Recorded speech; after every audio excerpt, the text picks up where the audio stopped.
cuestiones apocalípticas que podrían ocurrir ante un no pago de la deuda. De modo tal de que nos planteamos en estos momentos donde es imposible juntarnos físicamente, como lo veníamos haciendo en nuestra casa, pero también como otras organizaciones lo hacen en sus distintos espacios, aprovechar estas tecnologías para encontrarnos en el debate. De tal modo que les agradezco en nombre de quienes conformamos el movimiento peronista auténtico y que estamos tratando de impulsar este tipo de actividades, porque nos parece central salir de las agendas que nos proponen, las agendas casi únicas de discusión que nos proponen desde el poder siempre, y meternos a discutir cosas que realmente son de fondo y que nos permitirían, si son abordadas seriamente, transformaciones en serio en este país. Así que les agradecemos ya de antemano a Alejandro y a Julio la participación, y la propuesta de metodología sería que inicie Alejandro, continúa Julio, una disertación, lo que necesiten, pero estimada en 30, 40 minutos, y luego siempre todos con los micrófonos apagados para no restar la capacidad de conectividad. Vamos usando el chat para formular preguntas puntuales a los dos disertantes e irán haciendo las respuestas o dando las respuestas que sean posibles, en tanto no se extiendan en demasiado tiempo, ¿no es cierto? Así que muchísimas gracias a Julio y a Alejandro y a todos los que se han conectado. Sabemos que hay compañeros de México, compañeros de España, hay una compañera de Inglaterra conectada, así que bueno, y el resto, amigos y compañeros de aquí de las distintas provincias de Argentina. Así que les damos la bienvenida y arrancamos entonces. Bueno, gracias José por la posibilidad de este espacio. Gracias a Julio porque él es un especialista en estos temas, los conoce profundamente, y en ATE hemos participado, bueno, él me ha invitado varias veces para exponer algunas de estas cuestiones referidas a lo que yo hago específicamente con la deuda. En mi exposición anterior hice una especie de raconto de todo el proceso, que por supuesto no voy a volver a hacer acá, ¿no? Lo que quiero plantear, y esto es lo que, de alguna manera, lo que siempre me ha interesado, es toda esta estructura jurídica que hemos heredado de la dictadura militar y que ningún gobierno de la democracia querido cambiar, y que de alguna manera ha posibilitado que todos estos procesos sigan. Precisamente hace unos días, viendo algunos papeles viejos, encontré un reportaje que me hicieron en Página 12 en el 2005, cuando con el doctor Salvador María Lozada, un eminente constitucionalista, interpusimos una acción judicial cuestionando el canje del 2005. Y ahí en ese reportaje, Fernando Cracovia, uno de los periodistas de Página 12, me preguntaba, es decir, cómo pensaba que iban a ser los resultados. Y le dije que más allá de la decisión política del gobierno, dado como estaba todo planteado, como habían sido emitidos los títulos, esta permanente sujeción a jurisdicciones extranjeras, yo pensaba que íbamos a volver a estar en problemas. Esto está en un diario, Página 2, el mes de enero del 2005. Estuvimos en problemas con los buitres, estuvimos en problemas con la gestión de Macri y seguimos estando en problemas porque, lamentablemente, desde 1984 hasta hoy, la deuda nunca dejó de ser un problema. Siempre se hicieron reestructuraciones, refinanciaciones. En la época del doctor Néstor Kirchner, la deuda externa pública bajó un poco, no ese 70% que ficcionalmente se exhibe, y hoy estamos en un grave problema. Y hay varias cuestiones sobre esto. Primeramente, una de las cosas que he planteado, y creo que ya se las dije en su momento, es que es erróneo hablar de una deuda del macrismo, nada más, porque Macri no emitió ni un título, ni un bono soberano, ni una letra que no haya sido autorizada por el Congreso Nacional. Es decir, que la dirigencia política que tiene representación parlamentaria tiene que hacerse cargo de que todo el proceso de endeudamiento de los últimos 4 años fue autorizado por ella, con excepción de los diputados de la izquierda que nunca votaron esa autorización, por un lado. Por otro lado, si bien sabemos que ese préstamo con el Fondo Monetario Internacional no pasó por el Congreso, también la dirigencia política es responsable de ese crédito, porque estando yo en diputados y en el Senado, desde el 2010 en adelante, presenté varios proyectos firmados por varios legisladores para que se modificara el artículo 60 en la parte final de la ley, es decir, no solo el 60, del 65 también en adelante, para que todos los préstamos que se celebraran con organismos multilaterales pasaran por el Congreso. Jamás quisieron modificar ese artículo, ni otros que le daban poder a la Oficina de Crédito Público para manejar la deuda. Tampoco se quiso modificar nunca la ley complementaria permanente del presupuesto que autoriza al Poder Ejecutivo a manejar discrecionalmente la deuda. Es decir que acá hay una serie de normativas que jamás quisieron cambiarse, que permiten que todo el proceso de la deuda sea siempre manejado por el Poder Ejecutivo, que el Congreso no discuta, que el Congreso no cuestione, que el Congreso no impugne y que se limite simplemente a ser un espectador pasivo de las resoluciones que toma el Poder Ejecutivo. Y esto, de alguna manera, se perfeccionó en 1992 con el dictado de la Ley 24.156 de Administración Financiera, donde le dan al Poder Ejecutivo esas facultades, no solo en lo que hace el artículo 60, sino para hacer lo que quiera con la deuda siempre, hablando de, por ejemplo, las empresas del Grupo Macri, estamos hablando de Renault Argentina, estamos hablando de Ford Motor, estamos hablando de Papelería Río Paraná, bueno, de las grandes empresas del país que se vieron beneficiados con toda esta operatoria, de la cual nunca se quiso hacer nada. Pero bueno, aunque no se hubiera querido hacer nada desde el punto de vista jurídico, por lo menos, es decir, ya que la Argentina se había hecho cargo de deudas inexistentes, después de un tiempo decirle, bueno, señores, nosotros hemos pagado sus deudas, como acá tenemos una auditoría hecha en el Banco Central que podemos profundizar, nos hemos dado cuenta que acá hay deudas que, es decir, no responden a operaciones reales, entonces sería cuestión de que ustedes devolvieran al país todo lo que el país ha pagado por ustedes. Tampoco se hizo, tampoco se exigió que se devolvieran el pago que hizo la Argentina por los avales caídos, que se dieron a un montón de empresas, entre ellas Papel Prensa, y así podíamos hacer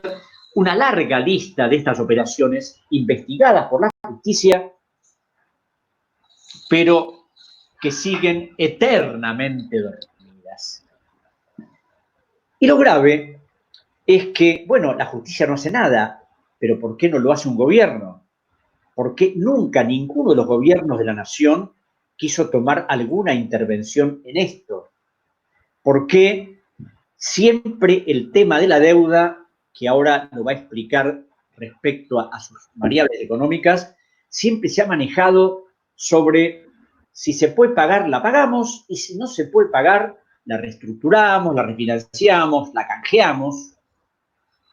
Y ahora lo estamos viendo. En este momento, es decir, de lo único que se habla es de alargar los tiempos, de bajar la tasa de interés y punto. Inclusive de descontar sumas, nada, porque en el proyecto, en el decreto 391 enviado que permite la renegociación ofrecida por el ministro Guzmán a los acreedores, habla de una quita en el valor del 5%, que tampoco parece que a los acreedores les gusta la quita esa. Más allá de que obviamente no les gustan los 37.000 millones de dólares de quita de intereses que estaría planteando esta operación. Y en este nuevo canje, que tampoco parece que les interesa demasiado a los legisladores, porque uno de los elementos fundamentales para demostrar que no les interesa es que cuando fue el ministro Guzmán a explicar las líneas generales del ofrecimiento que iba a hacer el gobierno, Por 257 diputados, fueron a escucharlo 133. Es decir, la mitad del hemiciclo de la Cámara de Diputados estaba vacía. Después, estos beneméritos legisladores van a los canales de televisión, hacen declaraciones, pero cuando tienen que tomar algún tipo de decisión, o cuestionar, o acordar, o discutir, o pedir aclaraciones, no lo hacen. Y aprueban a libro cerrado todo lo que se propone. Yo me acuerdo que cuando estuve en el Ecuador, no ya como auditor de la deuda, sino como asesor del presidente de la República, para ver cómo se suspendieron los pagos de la deuda y ver qué se iba a hacer. Más allá de los opositores al gobierno, ahí había una enorme preocupación de llegar hasta las últimas consecuencias, ya que teníamos una auditoría que mostraba todos los fraudes, los saqueos, todo lo que habían hecho hasta los organismos multilaterales, pero acá parece que no, que la preocupación es el default, esa palabra especie mítica que puede mostrar consecuencias catastróficas. Me llamó la atención precisamente que un economista que no es de la izquierda, precisamente como Walter Graciano, en una nota que publicara hace 2 días en Infobae, hablaba de estos mitos del default, que tampoco, esto del default, de que puede ocurrir una catástrofe, no tiene nada que ver con la realidad, ¿no es cierto? Pero parece que sí, que no podemos entrar en default, que hay que negociar de la manera que sea, según sostienen los grandes empresarios, los economistas del establishment, el periodismo en los grandes diarios hegemónicos, como se les llama hoy. Pero más allá de estas cuestiones de la deuda, que bueno, que seguramente va a explicar mejor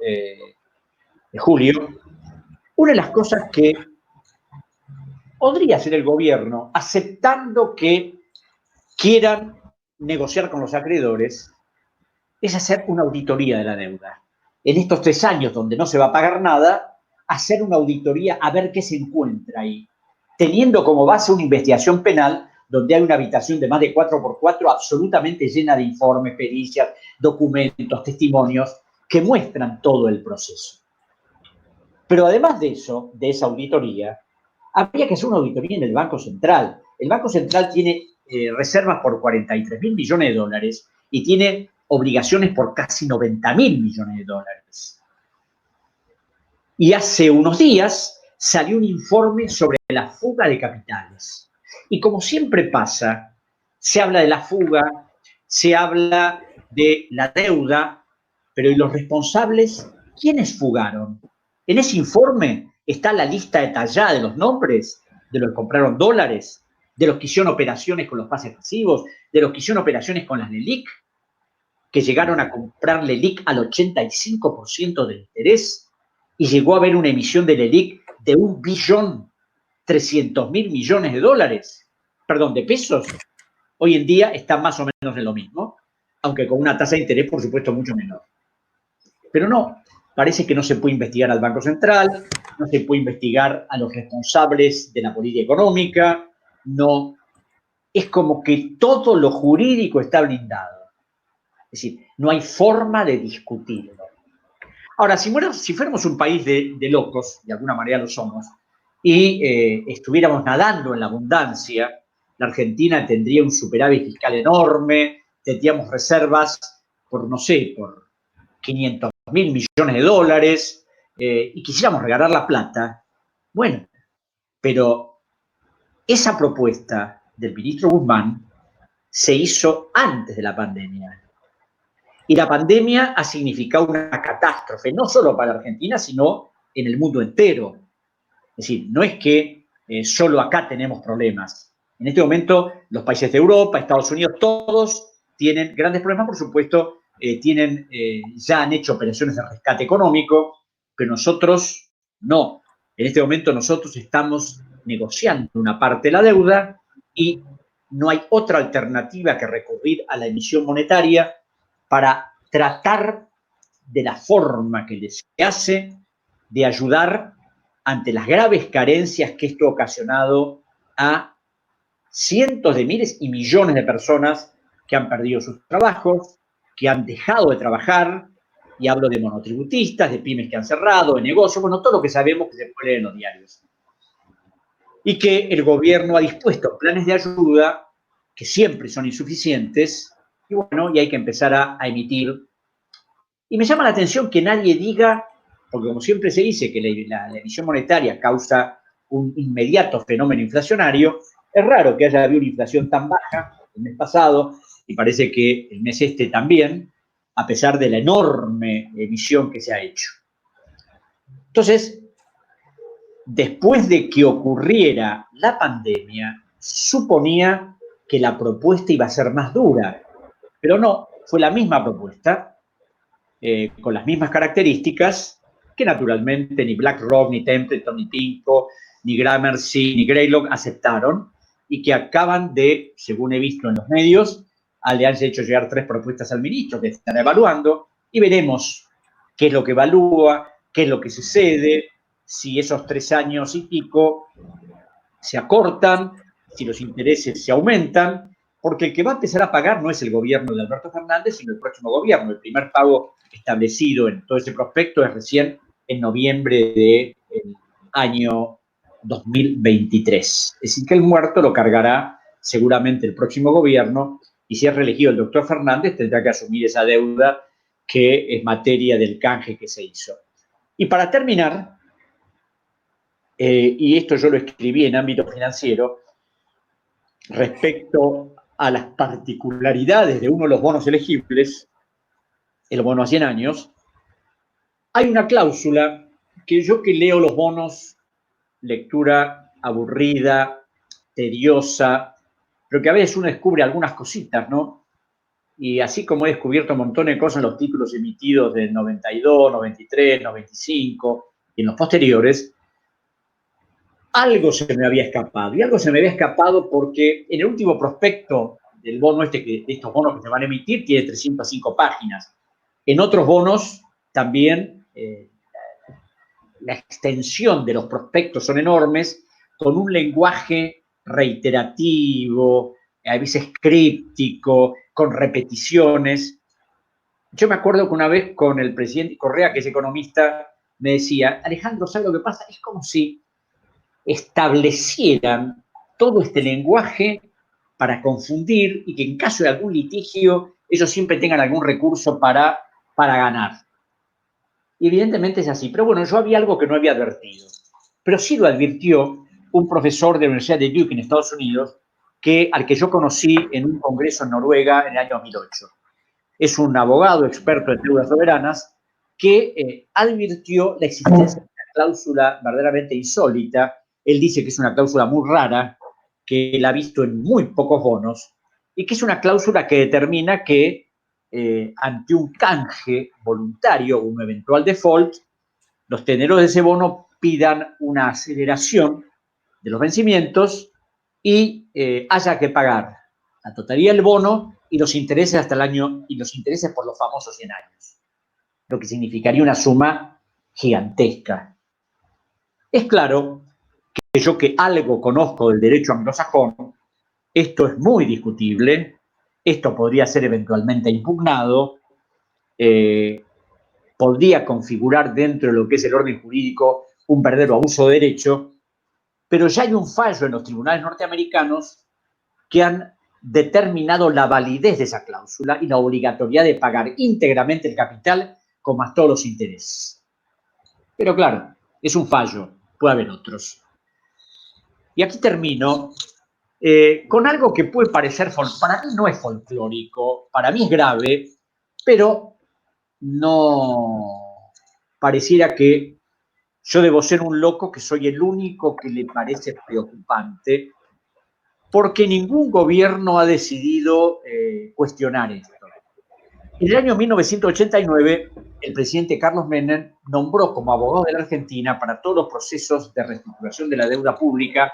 y asesorar en los procesos de canje a un estudio de abogados de los Estados Unidos, Clerigot, Pleptin y Hamilton,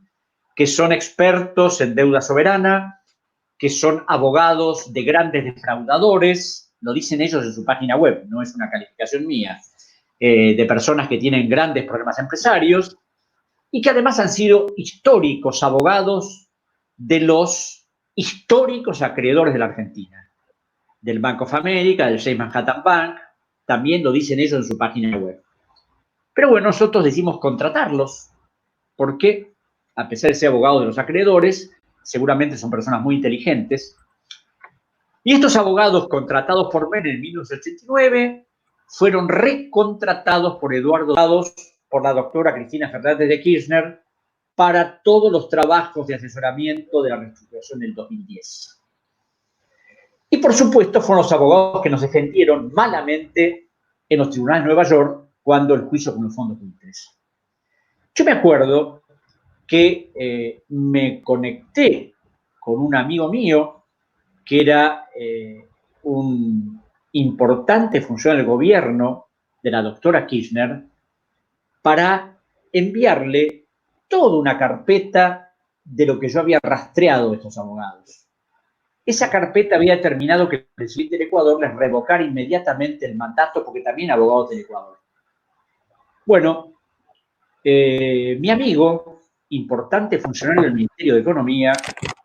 asesor del ministro en ese momento, me contestó por mail que estaba sorprendido por lo que había leído, pero que de todas maneras le habían dicho que eran buenos abogados. Bueno, esos buenos abogados contratados por Menem, recontratados por Duhalde, por los Kirchner, fue nuevamente contratado por Mauricio Macri, acompañó junto con otro estudio todas las emisiones de bonos del macrismo y hoy